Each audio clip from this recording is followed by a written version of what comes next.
ফ্রোবেল academy সফলভাবে আয়োজন করল তাদের বহুল প্রতীক্ষিত বার্ষিক কনসার্ট। জলবায়ু পরিবর্তন যা বর্তমান সময়ের অন্যতম জরুরি বৈশ্বিক চ্যালেঞ্জ। ফ্রোবেল একাডেমির টেকসই শিক্ষা উদ্যোগ ফ্রোবেল কেয়ার্স এর মাধ্যমে শিক্ষার্থীদের পরিবেশ বান্ধব চিন্তা, দায়িত্বশীল আচরণ এবং দীর্ঘমেয়াদী উন্নয়ন ভবিষ্যৎ নির্মাণে উদ্বুদ্ধ করাই ছিল এই আয়োজনের মূল লক্ষ্য। সকালে চট্টগ্রামের বহদ্দারহাটের ইউনাইটেড কনভেনশন হলে এটি অনুষ্ঠিত হয়।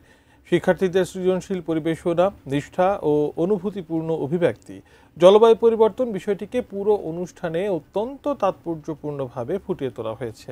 এছাড়াও অনুষ্ঠানে আই ক্যান শাখার শিক্ষার্থীরা পরিবেশ, ব্যক্তিগত অনুভূতি এবং টেকসই উন্নয়নকে কেন্দ্র করে একটি আকর্ষণীয় আর্ট এক্সিবিশন উপস্থাপন করে। অনুষ্ঠানে বিশেষ অতিথি ছিলেন ডক্টর ভাস্কর চক্রবর্তী, ক্যান্সার বিশেষজ্ঞ মোহাম্মদ জহিরুল ইসলাম, ব্যবস্থাপনা পরিচালক পিএইচপি ফ্যামিলি জুহাইর তাহের আলী, পরিচালক আব্দুল কাদির এবং ফ্রোবেল একাডেমির পক্ষ থেকে উপস্থিত ছিলেন তেহসিন জুহাইর, সাবিন আমির, কো এবং নুসরাত খান।